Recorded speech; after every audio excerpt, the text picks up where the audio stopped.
हाय बेचारी बहू। सरिता की शादी एक अच्छे परिवार में हुई है। उसका पति रोहन उसे बहुत प्यार करता है। घर में उसकी सास शांति और ननद मीनाक्षी भी है, जो सरिता के किसी काम में दखल अंदाजी नहीं करती। लेकिन फिर भी सरिता को ऐसा लगता है कि दुनिया की सबसे ज्यादा बेचारी बहू वही है और सबसे ज्यादा अत्याचार उसी पर हो रहा है। माँ जी, ये लीजिए आपकी चाय। अरे बहू, तूने इतनी ज्यादा चीनी क्यों डाल दी चाय में? हाय हाय माँ जी, मैंने तो उतनी ही मीठी बनाई है जितनी मीठी आपको पसंद है। माँ जी, आपको तो मेरे हाथ की चाय अच्छी ही नहीं लगती। जब देखो कुछ न कुछ कमी निकाल ही देती हो। अरे बहू, तू एक बात के पीछे ही पड़ जाती है। मैंने ऐसा कब कहा कि तू रोज चाय खराब बनाती है? सरिता अपने कमरे में चली जाती है और फोन उठाकर अपनी माँ से बात करती है।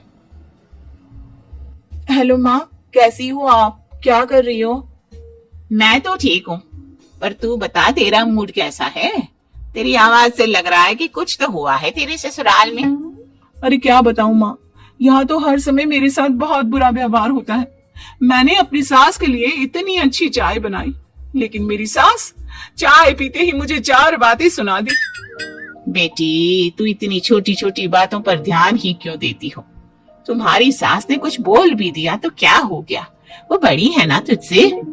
माँ ने इतना समझाया, लेकिन इस बात का सरिता पर कोई असर नहीं हुआ। अपनी बेचारी बहू की छवि वो बदलना ही नहीं चाहती।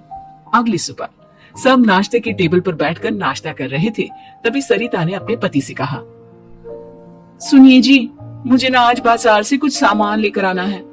आज आप ऑफिस से आने के बाद मुझे लेकर चलना ना। भाभी, मुझे भी कुछ किताबें खरीदनी है। आप दोनों जा ही रहे हो तो मेरी किताबें भी ले आना। लो, अभी तो बात ही की है बाजार जाने की, तो एक फरमाइश आ गई। माँ जी, आप भी बता दो कुछ, और हाँ, मोहल्ले वालों से भी बोल दो अगर वो कुछ मंगवाना चाहते हो तो। बेचारी मीनाक्षी अपना सा मुंह लेकर रह गई। ये सब देखकर रोहन से चुप नहीं रह गया और वो गुस्से में बोला, सरिता, क्या हो गया तुम्हें? मीनाक्षी ने तो सिर्फ किताबों के लिए बोला है। तुम्हें मीनाक्षी से इस तरह से बात नहीं करनी चाहिए। माफी मांगो उससे अभी। क्या? मैं माफी मांगू? दिन भर आपके घर के काम करूं मैं, आपकी और आपके घर वालों की बातें सुनूं मैं, और अब माफी भी मैं मांगू? ऐसा कभी नहीं हो सकता। ये बोलकर सरिता वहां से चली जाती है। एक दिन उनकी पड़ोसन घर आती है। अरे सरिता, क्या कर रही है? और क्या करूंगी भाभी जी, बस घर का काम ही कर रही हूँ। आप बताओ कैसे आना हुआ? अरे मैं तो तुम्हारा हालचाल पूछने आई थी, लेकिन तुम तो बिजी लग रही हो। कोई बात नहीं, मैं बाद में आ जाऊंगी। और क्या करूं भाभी जी, जब से शादी होकर आई हूँ ना, बस काम ही कर रही हूँ। और इस घर में ना कोई मेरी कदर नहीं करता। पति है जो बस घर से ऑफिस, ऑफिस से घर। ननद को तो कॉलेज से फुर्सत नहीं। बची सास तो उनका सारा समय मेरी गलतियां निकालने में लग जाता है। अरे ये क्या कह रही हो सरिता? तुम्हारी सास तो पूरे मोहल्ले में तुम्हारी तारीफ करती फिरती है कि तुम बहुत अच्छी हो, पूरा घर तुम्ही ने संभाल रखा है। हाँ तो क्या हुआ? इसमें गलत क्या कहती हैं? सच्ची तो कहती हैं। मेरी मर्जी के बिना इस घर का पत्ता भी नहीं हिलता। शाम को जब रोहन घर आया तो उसने सबसे कहा, कल हम सबको मौसी जी के घर जाना है। उनकी बेटी की शादी है। सब अपनी अपनी पैकिंग कर लो, सुबह होते ही निकल जाएंगे।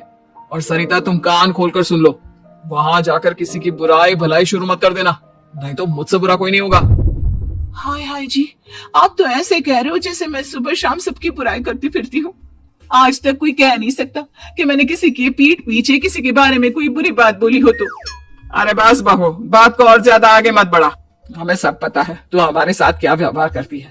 ये बात घर तक रखना, शादी में किसी को कुछ मत बोलना, नहीं तो सब कहेंगे कि शांति की बहू कितना बोलती है। हाँ हाँ, सब कुछ तो मैं ही बोलती हूँ ना। आप लोग तो हर समय फूलों की बारिश करते रहते हो मेरे ऊपर। सारी गलती मेरी है जो मैं इस घर में आई, सबका कितना ध्यान रखती हूँ, लेकिन फिर भी मेरी तो आप लोगों की नजर में कोई कदर ही नहीं है। अगली सुबह सब लोग मौसी जी के घर पर चले जाते हैं। वहां पर शादी का माहौल होता है। सब जगह चहल पहल होती है। बहुत सारे मेहमान आए हैं। सरिता को वहां बहुत अच्छा लग रहा है। वो अपने मन में सोचती है, यहाँ कितना अच्छा लग रहा है, कितनी रौनक है। मैं यहाँ किसी से ज्यादा बात नहीं करूंगी।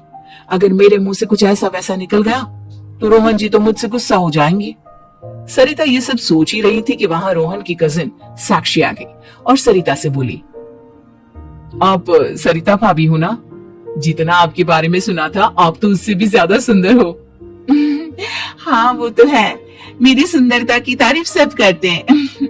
मेरे मायके में तो सब यही बोलते हैं कि रोहन जी की किस्मत बहुत अच्छी है जिन्हें मैं मिली। लेकिन आप कौन है? मैंने आपको पहचाना नहीं। मैं रोहन भैया की कजिन हूँ। आपकी शादी पर नहीं आ पाई थी ना, इसलिए आप मुझसे मिली नहीं कभी। शांति मौसी और मीनाक्षी आपकी बहुत तारीफ करते हैं। क्या कहा तुमने? मेरी तारीफ?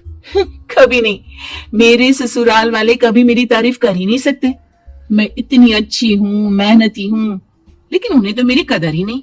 सारा दिन घर का काम करती हूँ, फिर भी मेरी सास ना मुझे सुनाती रहती है, और पति भी मेरी सास की साइड लेते हैं। ना कभी बाहर ले जाते हैं, ना कहीं घुमाने।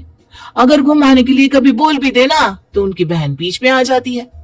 मैं कैसे रह रही हूँ उस घर में, ये मैं ही जानती हूँ। सरिता की ये बातें सुनकर साक्षी को बड़ी हैरानी हुई। अब वो हर किसी के सामने अपनी बढ़ाई और ससुराल वालों की बुराई करने लगी। रोहन और शांति को सरिता पर बहुत गुस्सा आया, लेकिन वो चुप रहे। अगले दिन जब वो अपने घर पर आए, सरिता, तुमने क्यों सबके सामने मेरी इज्जत का तमाशा बनाया? तुमसे बोला था ना कि चुप रहना। अजी ऐसा भी क्या कह दिया मैंने जो इतना भड़क रहे हो? तुम जहां जाती हो अपना रोना शुरू कर देती हो, कभी किसी दूसरे की बात ही नहीं सुनती, बस अपनी कहती रहती हो। तुमने सबके सामने हमारा तमाशा बनाकर रख दिया है। हे भगवान, मुझे अपने पास बुला ले। जिस घर में मेरी कदर ही नहीं, उस घर में मेरा क्या काम? अरे क्या करूंगी मैं यहाँ रहकर? जो भी आता है मुझे सुनाकर चला जाता है। मैं तो किसी से कुछ नहीं कहती। सीधी सादी बहू मिल गई है ना सबको, तो जो जी में आए वो करो। सरिता ने अपने आगे किसी को कुछ बोलने ही नहीं दिया, और उस दिन भी उसने सबके सामने खुद को बेचारी बना ही दिया। अगले दिन मीनाक्षी कॉलेज के लिए लेट हो रही थी, इसलिए वो हर काम जल्दी जल्दी कर रही थी। अपना नाश्ता लेने किचन में गई और पतीले में रखे गरम दूध को गिलास में डालने लगी। दूध का पतीला उसके हाथ से छूट गया और गरम गरम दूध उसके हाथ पर गिर गया। ओए माँ, हाय मेरा हाथ, माँ मेरा हाथ जल गया। मीनाक्षी की आवाज सुनकर सरिता दौड़ती हुई आई। ये क्या किया तुमने? तुम्हें नाश्ता चाहिए था तो मुझसे बोल देती, मैं क्या मना करती थी? अब पता नहीं कितने दिन की मुसीबत पाल ली तुमने। सरिता मीनाक्षी को उसके कमरे में ले गई और उसका बहुत ख्याल रखा। उसका इस तरह से ख्याल रखना शांति और रोहन को थोड़ा अजीब लगा। माँ, सरिता के दिमाग का भी कुछ पता नहीं। कल शादी में सबको इतना कुछ बोलकर आई है हमारे बारे में, और अब मीनाक्षी की कितनी अच्छी देखभाल कर रही है। ये ऐसा क्यों करती है? बेटा, तेरी बीवी की ना आदत हो गई है सबके सामने खुद को बेचारी दिखाने की, और आदत इतनी जल्दी नहीं बदलती। जब ये बोलना शुरू करती है तो रुकने का नाम ही नहीं लेती, इसलिए इसे पता ही नहीं चलता कि ये किसके सामने क्या बोली जा रही है। लेकिन दिल की बहुत अच्छी है। हमें भी अपना दिल बड़ा करके ये जैसी है इसे स्वीकार करना चाहिए।